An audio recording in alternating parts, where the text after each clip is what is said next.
वर्तमान आम देखुचे ये पावछ को परिष्कार प्रवच्छन करुचंती यही जो चारिटा पावछ पड़ी देखुं पहाच पड़ी ये चारिटा पहाच को वीर किशोर देव निर्माण करते स्नान मंडप को 1435 ख्रीष्टाब्दे सूर्यवंशी राजा कपिलेन्द्र देव तैयारी करते आपणकर रत्न मंडप जो रही जो रत्न सिंहासन ताको मध्य वीर किशोर देव तैयारी करते निर्माण करते एवं जो सुना कूଅ से सुना कूଅ को तृतीय अनंग भीमदेव 1230 ख्रीष्टाब्दे से कूଅ को खनन करते तृतीय अनंग भीमदेव ये हूँ यार इतिहास यही प्रभु मथारे जोटा झरी पड़ुची नाक आड़ू को तार नाम हूँ झुंपा आउ मथारे जो दीपटे रही फूल तार नाम हूँ तिलक सबू फूलर गोटे सुंदर ना अच्छी प्रभु होउचंती पुष्पप्रिय आज सुंदर भाव में नाच चली खोल करताल मृदंगर ताले ताले प्रकंपमान होउची शंखनाभिमंडल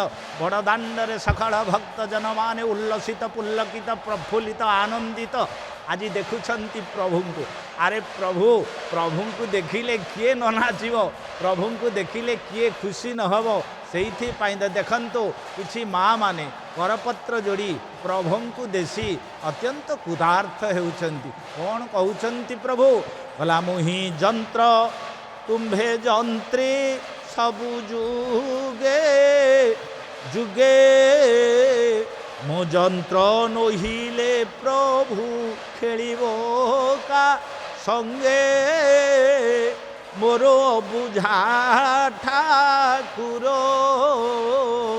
तोते बुझाइबा कुबा शक्ति अच्छी कार प्रभु तू हूँ मोर बुझा ठाकुर तोर कृपा कैवल्य टिके पाइबा पाई तोर करुणार दृष्टि टिके मो उपरे निपत्तित हेबापाई मु केते जंजाल संसार जंजाल को छाड़ी आज तोरी पाखक दौड़ी आसी आपण माने जानती ओडिया जातिर निश्वास प्रश्वास विश्वासर देवता होउछंती महाप्रभु जगन्नाथ ए जाति जगन्नाथ को छाड़ी बंची पारिबो ना ए जातिर परिचय होउछंती महाप्रभु जगन्नाथ कई ओडिया टीए वर्ष को थरुटीए नीलचक्र को चाही दी टोपा लुह गड़ई देले तार आत्मा तृप्त ही जाए ए ओडिया जाति अतृप्त आत्मा तृप्त ही जाए ए ओडिया जाति जेतेले गोटे आपणकर से महाप्रभुंकर से टंक तोराणी आखंड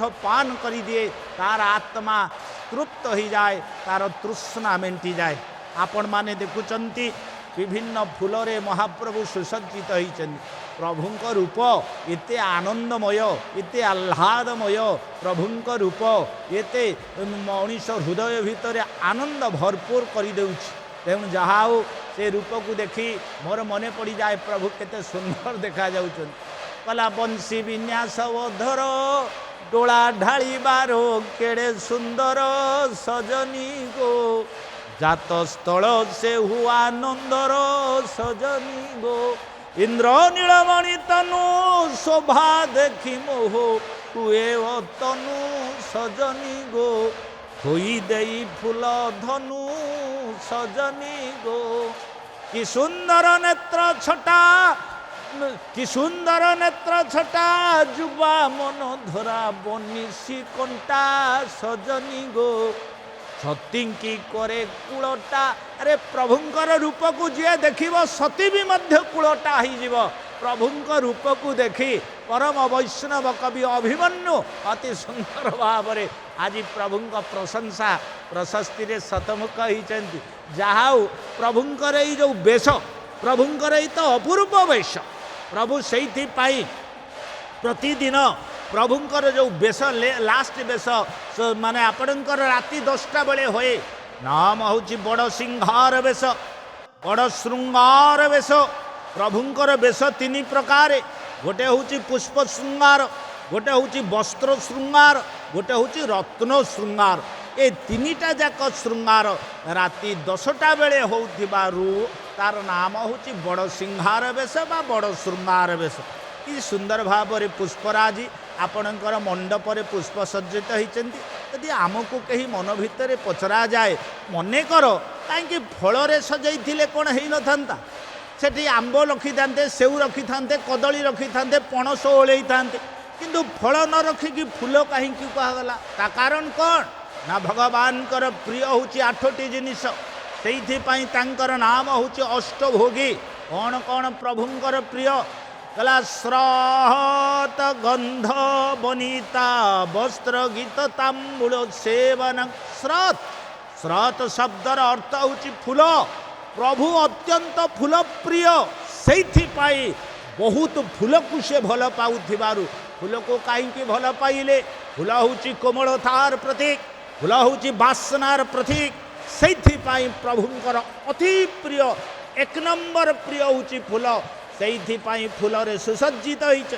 ଆରେ ମହାପ୍ରଭୁ ଜଗନ୍ନାଥ କେବଳ ଫୁଲ ପ୍ରିୟ ନୁହଁ, ସ୍ୱୟଂ ରଘୁନାଥ ରାମ ରାମ ଏକ ବାର ଚୁନି କୁସୁମ ସୁହାଏ ନିଜ କର ଭୂଷଣ ରାମ ବନାଏ।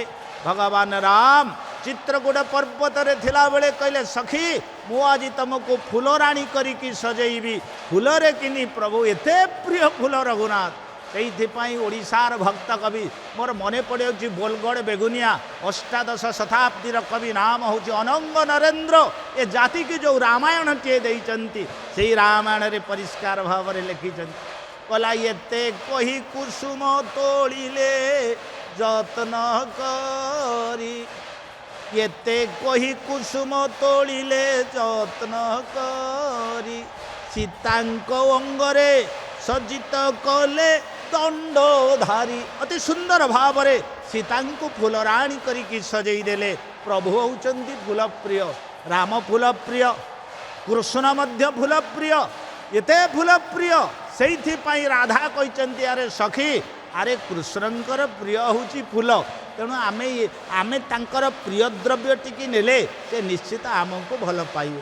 ତେଣୁ ଗୋଳାମାଳା ମୋର ନିଅ ଗିରିବର ଧାରି ଗୋଳାରେ ଦିଅ ସଜନୀ ଗୋ, ଶୁଭେ କୁଞ୍ଜକୁ ବିଜେ କରାଓ ସଜନୀ ଗୋ, ଚିତ୍ତକୁ ଦେଇଛି ବିକି ଚାକର କରି ରଖନ୍ତୁ ଏଣିକି ସଜନୀ ଗୋ, କହ ଯାଇ ତୁ ବେଣୁ ପାଣିକି ସଜନୀ ଗୋ। ଆହା, କୃଷ୍ଣ ଫୁଲ ପ୍ରିୟ, ରାମ ଫୁଲ ପ୍ରିୟ, ଜଗନ୍ନାଥ ଫୁଲ ପ୍ରିୟ। ଶ୍ରୀବତ୍ସ ଖଣ୍ଡଶାଳ ପ୍ରସାଦ ଦୃଶ୍ୟମାନ ହେଉଛନ୍ତି ବଡ଼ ଦେଉଳର, ସେଇ ଆପଣଙ୍କର ବଡ଼ ଦେଉଳର ସେଇ ନୀଳ ଚକ୍ର ଉପରେ ଫର ଫର ଫର ଫର ହୋଇ ଉଡ଼ୁଛି ଏ ଜାତିର ବିଜୟ ବୈଜୟନ୍ତୀ, ଓଡ଼ିଆ ଜାତିର ବିଜୟ ବୈଜୟନ୍ତୀ, ଯାହାର ନାମ ହେଉଛି ପଥିତ ପାବନ ମହାପ୍ରଭୁ। ତ ବାନା ଏମିତି ଉଡ଼ିଥାଉ, ଏ ଜାତିକୁ ଶଙ୍ଖରେ ପୁରାଇ ଚକ୍ର ଆଢ଼ୁଆଳରେ ରଖ। ହେ ମଣିମା, ହେ ମଣିମା, ଆପଣଙ୍କର କୃପା ଦୃଷ୍ଟିରେ ଏ ଜାତି ଭୋଗ ଭାଗ୍ୟମୟ ହେଉ। ଆରେ ପୁଷ୍ପମାନେ ମଧୁମତି ହୁଅନ୍ତୁ, ସବିତା ମଧୁମାନ ହଉ, ଏବଂ ବର୍ଷା ଧରାଶ୍ରାବୀ ହଉ। ଆମେମାନେ ଦେଖିପାରୁଛେ ଅନନ୍ତ ନୀଳ ଆକାଶରେ ଖଣ୍ଡ ଖଣ୍ଡ କଳା ମେଘ ଭାସୁଛି। ଆରେ ଆଜି ତ ହେଉଛି ପ୍ରଭୁଙ୍କ ସ୍ନାନ ଯାତ୍ରା, ଆମେ ସିନା ପ୍ରଭୁଙ୍କୁ ସ୍ନାନ କରାଉଛେ, ସେପଟେ ଇନ୍ଦ୍ରଦେବ ଆଜି ପୁଷ୍ପ ବୃଷ୍ଟି କରିବେ।